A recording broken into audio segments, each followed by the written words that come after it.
On this part of physics, we are going to talk about magnets. What are magnets? Why some materials are classified as magnets while other materials are not? What is the relationship between magnets and electricity? Can electricity or electrical current produce magnetic field? What is magnetic field? And what is magnetic flux? And what is magnetic flux intensity? And the relationship between them. So all these points, we are going to talk about them on this part. Okay, now we have to start on the point that what makes magnets and why some materials are magnets and others are not. Okay, if we see a material, any material here, it consists, as we know, of atoms inside it. Of atoms, and for each atom it has what? Electrons, and these electrons are spinning or rotating around what? Around the nucleus, and the electrons are negatively charged, and when they move now they spin around themselves and around the nucleus. This movement now, any charged object, any charged particle, when it rotates around itself, it produces magnetic field. So that means now the electron itself, when it rotates around itself, that means the electron becomes like a small or tiny magnet, that it has what? Magnetic what? Lines that go from the North Pole into what? The South Pole. So the electron itself now becomes as a tiny magnet. And how many electrons are here now on the material? Many electrons, billions of electrons, billions of electrons. And these electrons now, when they rotate, they produce what? Magnetic what? Fields. But these magnetic fields, they are not in the same direction because each electron moving in opposite direction. Okay, if we divide this material now into parts like this, into segments, and we call each segment, which contains billions of atoms and electrons, we call this segment as what? As domain. We call it as what? As domain. So many domains now, they are just group of atoms, billions of atoms, just we divide this place, we call it what? We call this region what? Domains. Now, if we see these domains now, which are inside the material, how we see them? We see them exactly this way. So these ones now, as you see, here on this part now, these ones are the domains. So that means the domains now, if we see their total direction, the moments that are related to their rotations, we can see that their magnetic direction, one is to the right, one is to the left, and one up, one down. So that means each domain cancels the other domain strength. So in this case now, the material is not magnet. The material here is not magnet. Why? Because the domains now are not directed into one direction. Okay, if we magnetize this material now, that means we put it now beside a magnet. What will happen for these domains? These domains, they'll be aligned into what? Into one direction. So that means when these domains now are aligned into one direction, so that means this one now, this material, it changed to be what? Magnet. So that means it becomes what? As a magnet. Okay, materials are classified into two types of materials.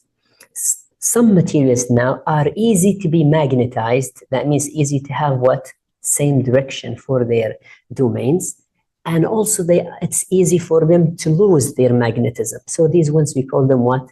Temporary magnets. So that means if I have here a material, a bar of iron, for example, of what?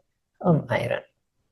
And if I and this one now is not a magnet now. The iron itself is not a magnet now. Why? Because the domains inside it now is still in random directions. Okay, if I give it here a magnet, And this magnet is divided into, as you see, North Pole and what? And South Pole. So if I put these ones in contact, of course, what will happen?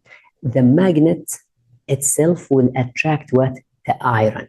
So while the iron will be attracted, so the iron then, when it is located beside a magnet, that means the domains inside the iron will be directed into what? Into one direction. So in this case now, the iron itself is magnetized and it becomes a magnet. It becomes what? A magnet. So if we put now a nail, if we put just a nail here, this nail now will be attracted into what?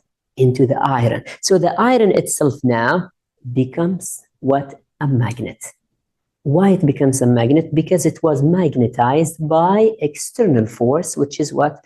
By other magnet.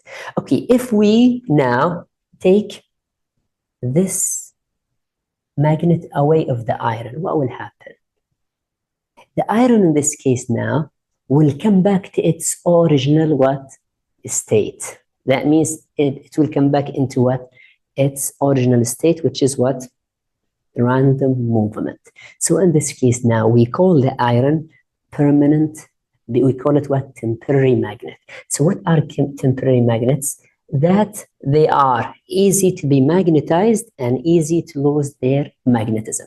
But some other materials that they are the source of manufacturing of magnets, when they get magnetized, even if we take then the magnet away of them, they'll keep their directions. So these ones now, as you see, they'll keep their directions in this way. So we call them permanent what?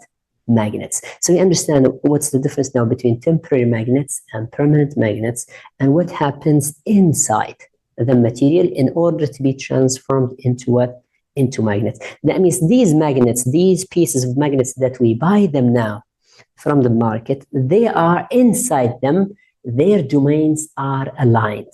But can you demagnetize them? Yes, some materials you can demagnetize them if you try to destroy this alignment by other magnets or by rubbing them on other materials. You're going to try to destroy what? Their directions or their alignments. When they get destroyed, that means they will no longer be what? Be magnets. So you understand now magnets, what happens and what is inside them. Okay, this one here now, when it becomes as a magnet, it will have South Pole and North Pole.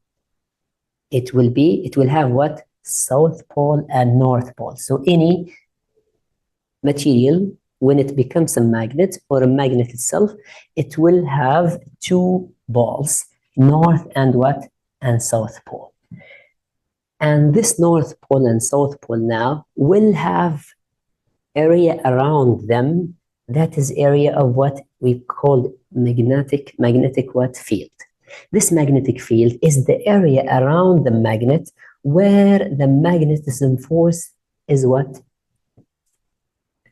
Is available. That means the area around this magnet where this magnet is able to attract or to repel any other magnet. In this case, as long as this area there is effective magnetism, we call it what? The magnetic field around the magnet. Okay, how then these lines of magnets that are called magnetic field, how they appear? They appear exactly like what? Like this one here. So as you see here now, this one now, which is the red one, is a magnet, and it has North and what? And South Pole. And as you see now, magnetic lines go from the North Pole into what? Into the South Pole. So they go from the North Pole into the South Pole, and keep that in mind. So they make like loops going from the north into what? Into the south. From the north into the south. But inside the magnet, they go to the opposite way. They go from the south into what? Into the North Pole. So you understand now this area now that is around the magnet, where we put any other magnet, it gets repelled or attracted. This one here now, we call this area what? Magnetic field. Magnetic field, which is the area around the magnet. Okay, this magnetic field now, it has lines, and these lines are called magnetic field lines. So these ones are the lines. By the way, we don't see them, they are imaginary lines, but we can test their availability. How? If we put like small parts of iron on a paper and we put this magnet on them, we're gonna see these parts, which is iron filament. If we put them, we're gonna see them, they are shaped into the direction of these lines exactly. Okay, we understand now what are magnetic lines, and we understand that they go from the North Pole into the South Pole outside, and inside they go in the opposite way. Okay, we understand now what is magnetic field, and we understand what is magnetic field lines. Okay, now we understand what is magnetic flux. What is magnetic flux? If you see this area now, which is now identified as a circle, it's the same area of this circle, by the way. So these two circles, they have the same what? The same area. Okay, for this circle now, how many lines go through this area? You're gonna see them 2 lines. And how many lines go through this area? And it's the same area. As you see them, they are what? 4 lines.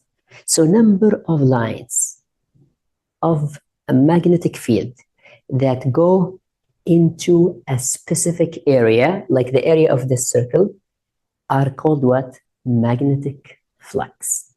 So now the magnetic flux here is more than the magnetic flux where?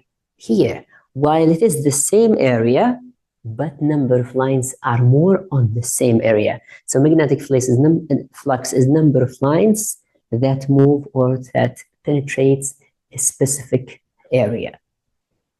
Okay, now what is or where the magnetic flux is greater? Usually at the poles themselves. So at this area and this area, usually the magnetic flux is what? Is more than this area and this area. Okay, now what is magnetic flux intensity? What is magnetic flux intensity? Okay, again, now just to differentiate between magnetic flux, which is number of lines that go through a specific area and its unit is Weber, and magnetic flux intensity, which is number of lines that go on meter square area. So if I take just meter squared here instead of a specific area in general, just I take the unit as what? As meter squared. And this meter squared, I see how many lines they go through it. So in this case, the number of lines that they go into the specific area of meter squared, in this case, they are called what? Magnetic flux intensity. And it is B, and its unit is what? Is Tesla. So we understand now what is magnetic flux intensity, and we understand its unit. And it is the most important point. We're going to use it in the formulas of the lesson. So magnetic flux intensity is number of lines that penetrate or that they go through the unit of area, which is meter square in general. So now we understand the difference between magnetic field and magnetic field lines, and magnetic flux and magnetic flux what? Intensity. And we understand now what made or why or what is inside the magnets that it makes it different from other what? Materials. We understand that because of the domains that are inside related to their movement of electrons. That means they move in one direction. So in this case, they attract or repel other magnets and materials. Okay, now next point now that we're going to start now is there a relationship between electricity and magnetism? And does electricity produce magnetism or the opposite? Does electricity produce magnetic field or magnets produce what? Electric current. We're going to understand it now. If we see this picture now, what do we see? What do we see? This one, as you see, it is a magnet and it has south and north pole. And it has, this is another magnet, it has south and what? South and north pole. And as we know, the magnetic lines, they go, the magnetic field lines, they go from north into what? Into the south. So that means they go from left to right. Okay, this is now two magnets. We placed them on a disc or in any place. Then one is in the direction of south north and the other in the opposite. So that means you're going to find magnetic lines. They move from north pole into what? Into south pole. Okay, this is the first point. Second point related to this here, if we put a wire, this one now is a wire, and this wire, it has a current inside it. That means there is electricity moving through this wire. Like the wire of the charger of your mobile, when it is charging your mobile, that means there is electric current moving through this wire. Then if you put this wire between two poles of magnets, what will happen in this case? What will happen in this case? And you can try this experiment by yourself. You put the wire between north and south pole, and while the wire, there are electrons moving through it. That means there is electricity moving through this wire. What will happen? In this case, the wire itself will experience a force. That means there is a force that the wire itself will experience, and this force now will try to push the wire up. Will try to push the wire what? Up. So now if you apply this hand rule, and if you put your middle finger to the direction of the current, so the current is moving as you see moving this way, the current moving what? This way. So that means it's the direction of your middle hand, and your finger here, this finger now, it points into what? Into the direction of magnetic field that we said. It goes what? From left to right here, from the north to the south. In this case now, your thumb will be the direction of the force. That means now this wire will experience a force, and this force will try to push the wire up. So you will see in this case, the wire, like if there is a force, we can see it, but you will see the wire like if it is moving what? Moving up. And we have here three directions. One direction for the magnetic field lines, and one direction for the wire current, and one direction will be what? For the force. And all these three directions, that they are perpendicular in each other. So that means the direction of each one related to the other one, it will be 90 degrees. So magnetic field with current direction, 90 degrees between them. And magnetic field and direction of force, 90 degrees between them. And current direction and also force will be 90 degrees between them. So either you apply this left hand rule, or you apply the right hand rule, where all the four fingers will be towards the magnetic field lines, and your thumb will be towards the current. And in this case, the force direction will be like if it is going out of your, if the page of your hand going what? Up. So you apply either this rule or this rule. So what we understand here now, we understand when there is a current or a current carrying wire, when this wire is placed between north and south pole, between two magnets, it will experience what? A force. Okay, this force now, how can I get its magnitude? How can I get the magnitude in Newton of this force that is trying to push what? The wire up.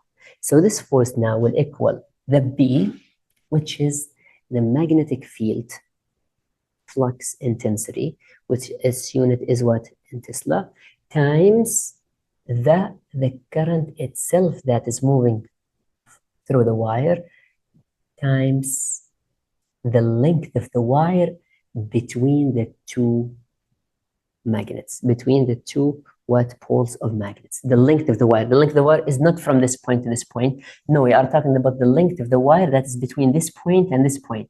That means you are talking about the length that is exactly under the effect of what? Of magnets. So that means here we apply this formula to get the value of the force that affects this wire, and we understand it's gonna be what? It's gonna be 90 degrees with the other directions.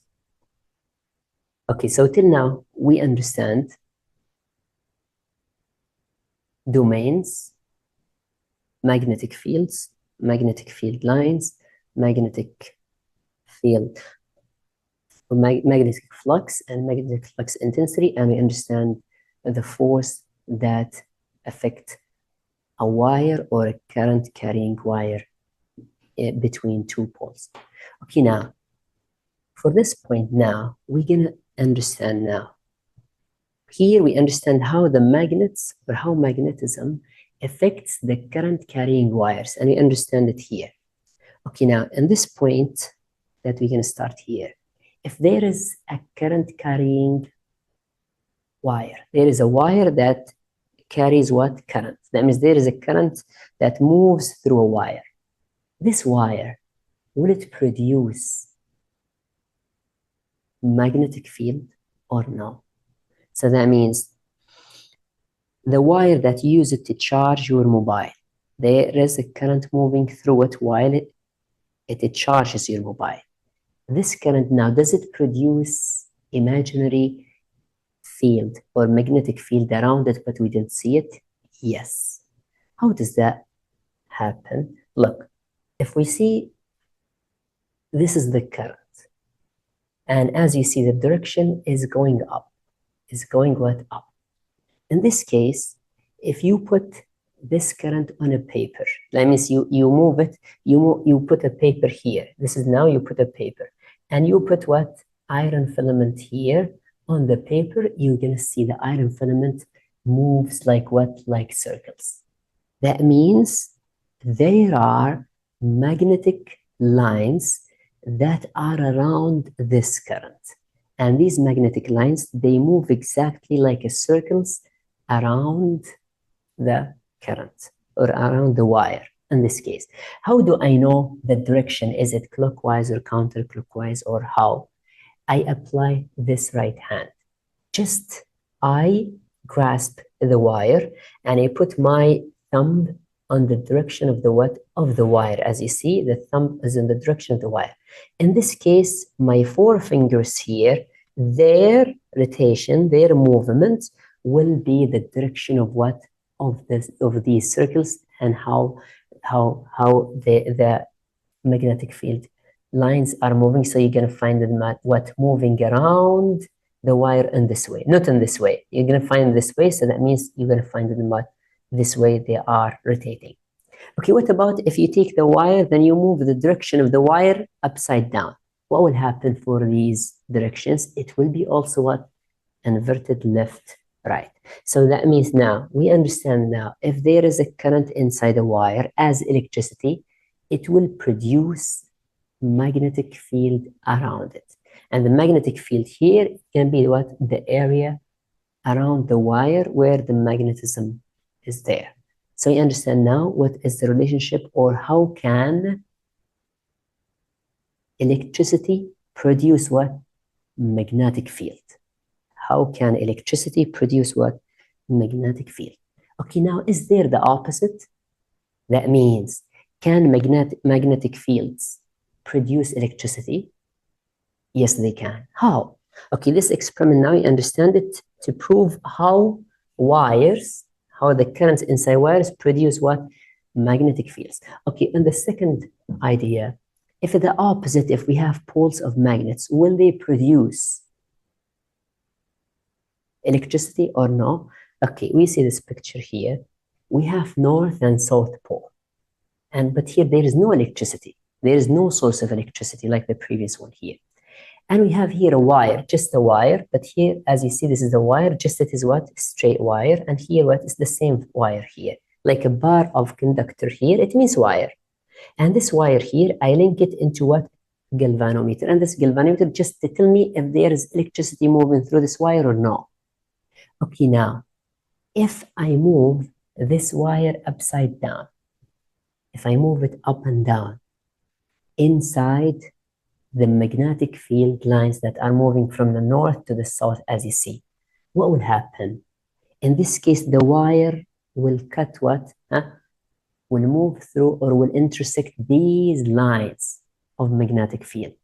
In this case, the magnetic field will push the electrons inside the wire to move.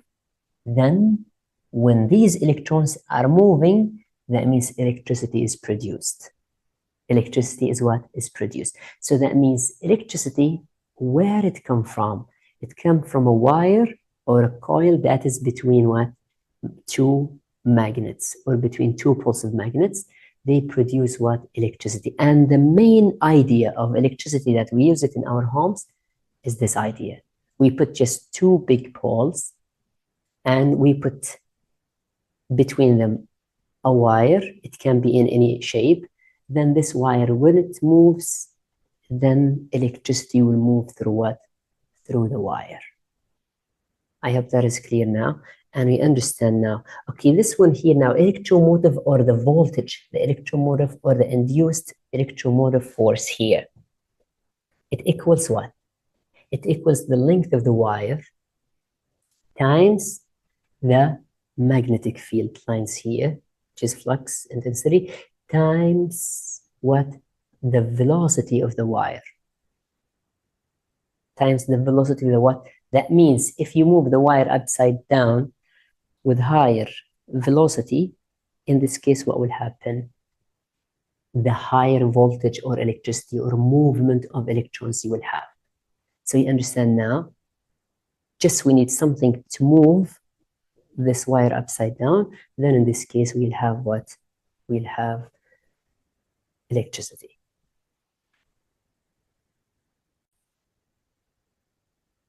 So till now, we understand three main ideas. What are these ideas? We understand that moving some materials when they move, or charged particles when they move, or when they spin around themselves, they produce what? Magnetic field around them. This is one idea. A second idea, we said if there is a current moving through a wire, this wire will produce circular magnetic field lines around itself. And that means here, this is an idea that electricity can produce what? Magnetic field. And also we understand that when we move a wire between two poles of a magnet, that means on this wire, electricity will be what? Produced. So that means electricity can produce magnetism and also the opposite. Okay, just to give more example in this idea here. Here, for example, we have the Earth. And as we know, the Earth now, all the Earth, it works as a magnet. That means it has south and north pole. The Earth itself, it has south and what? And north pole. And the south pole of Earth is towards the north geographic pole of the Earth, while the north magnetic pole is towards what? The south geographic what? Geographic pole. So if we use the needle compass here, or the compass needle, when you use it to show us where is the north, as you see, it gives us that the north is here. And when it gives us the north is here, it's not talking about, or it doesn't show us the geographic what? North. It shows us the magnetic north. The magnetic what? North. The magnetic north of the needle magnet itself. But in real, it is what? It is directed towards what? The south magnetic pole of the Earth. So that means this is just an example of how the Earth, when there is rotation of iron and cobalt and nickel inside its core, how it is produced, how it become as a magnet by itself. Okay, on the second point now, when we understand that, on this point, when we understand that when a current is passing, is moving through a wire, the wire will produce magnetic circular magnetic field around it, and these lines will be what?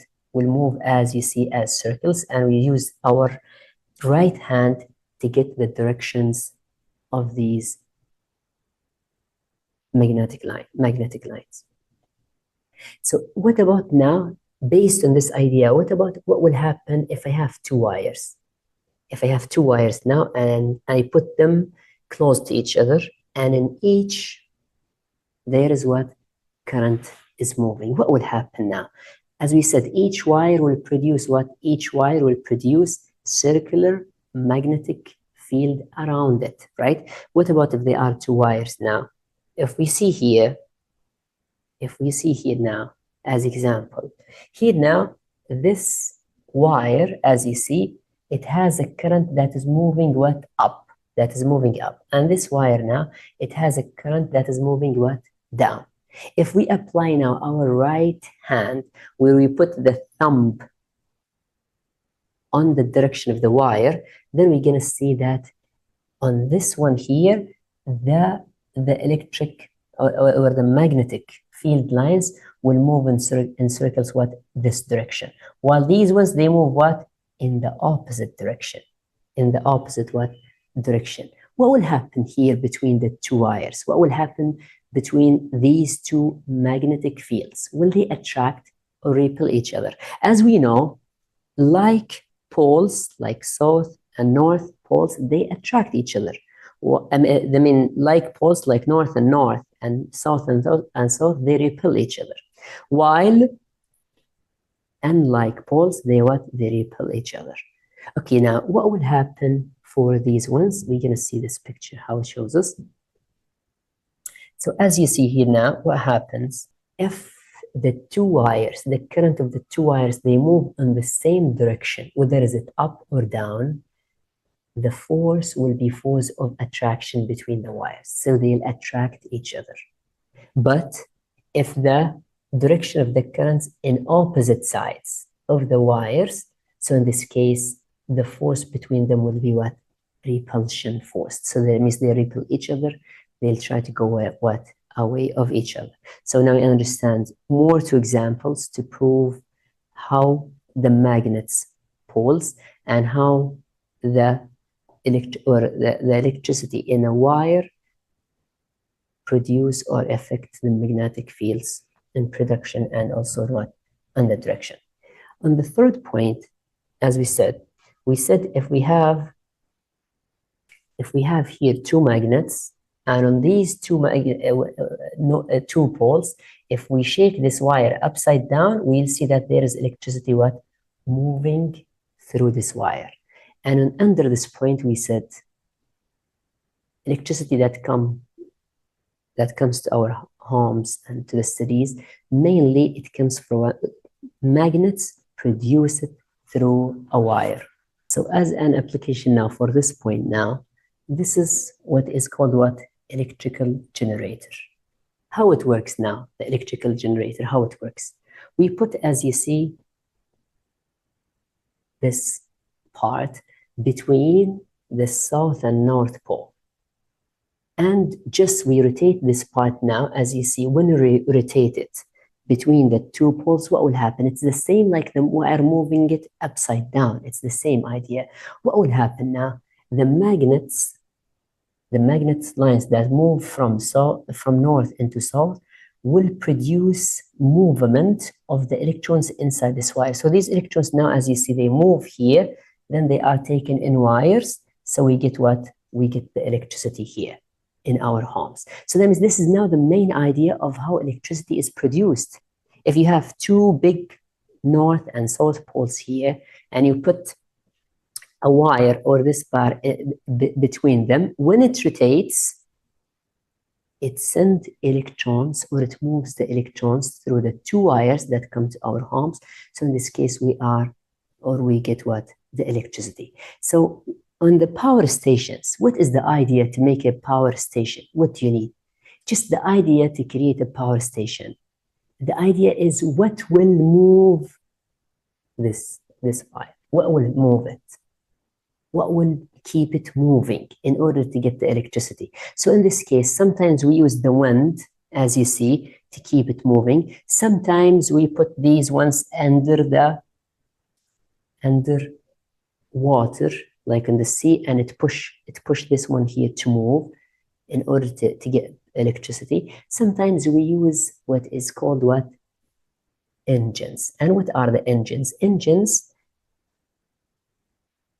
it is a device that it changes or converts the benzene or the fuels that are electrical, that are chemical energy into mechanical energy. So when it is moving here, when it is used here, the engines, in order to keep this one what? Rotating. When this one now is rotating, it will give us what? Electricity. So this one now is a generator.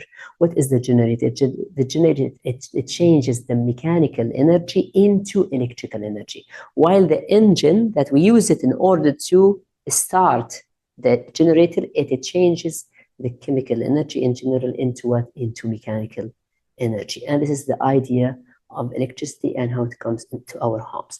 Just here, one more idea here. As you see, here sometimes they move to the right, sometimes they move what? To the left. So as this one now is rotating, when it rotates and it becomes parallel, it becomes parallel to the lines, to the magnetic field lines. In this case, it will send zero electricity. Then when it comes 90 degrees, that means it will produce what?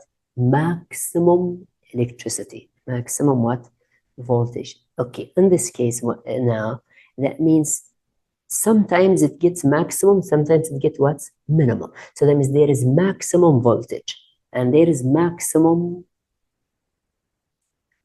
current, and there is also average. So in this case now, to get the voltage or its amount, we get the average of the current, and you can understand how to get the average of the power and the average of the current and the average of what? Of the voltage. For here now, as we understand that electricity that comes to our homes, it comes as a result of movement of armature between two poles, and electricity or electromotive force is moving through the wires, so electricity what is coming. So this movement or this rotation, as you see, sometimes it's going to be perpendicular, sometimes parallel to the poles. So that means that the electricity that is moving through these wires, one time it will reach maximum, one time it will reach what? Minimum. So it will, this electricity, which is as electromotive force, inside these wires, they'll move like what? Like sine graph. So that means here it's going to be minimum and here it's going to be what? Maximum, then minimum. So in this case now, how can we measure, or how can we get the power or the current, or how can we calculate them? We calculate them by the average or by the effective currents. And so this one here, we call it maximum power or maximum voltage and maximum current. So in this case, we get the effective or the average of them. So that means we have here three main formulas. The power, which is the average or the effective power, it equals the maximum power over what? The maximum power over 2. And we have another formula for the current. The average current, by the way, here, or the effective current, it equals the maximum current over what? Over radical 2. And we have here for the voltage as well. For the voltage, you have the average or the effective voltage equals what?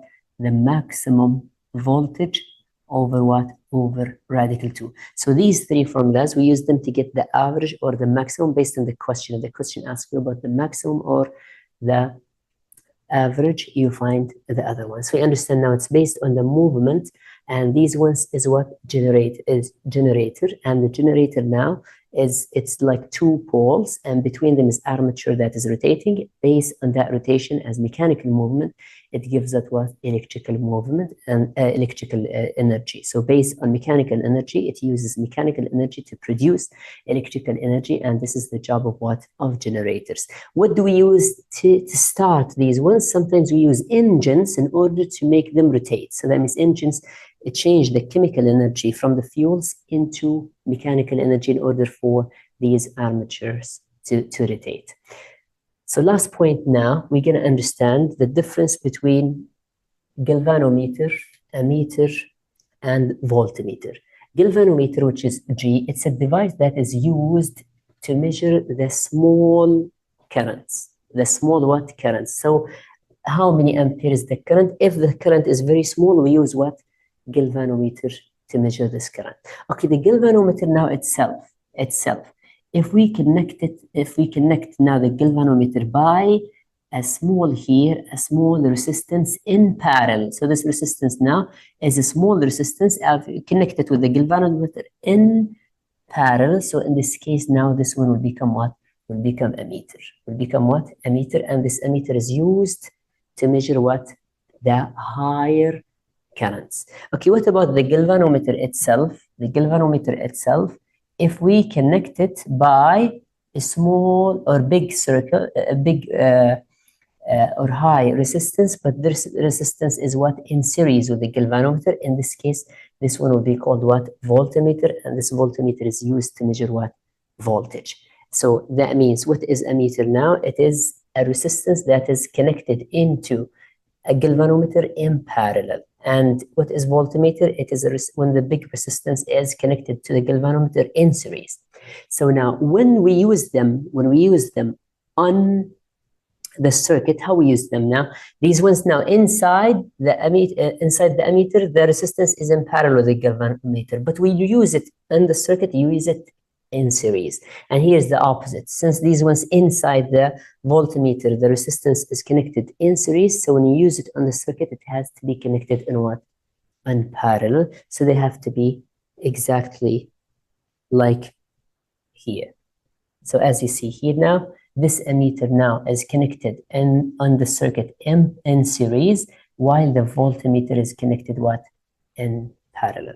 So you understand now, in general, on this topic, what we understand is what are magnets and why materials are classified as magnets and other ones are not magnets. And we understand what is the relationship between that and also the movement of the charges or the spinning of the charges and the rotating objects, and how that produces south and north pole. And also we understand what's the relationship between magnetism and electricity, and when does electricity produce magnetism, and also when the opposite happens. And I understand what is generator and what is engine, and I understand maximum power, maximum current, and maximum voltage and how we get them. And I understand voltmeter, ammeter, and galvanometer. Inshallah, now you will be able to solve the questions that are related on the quiz. Thank you.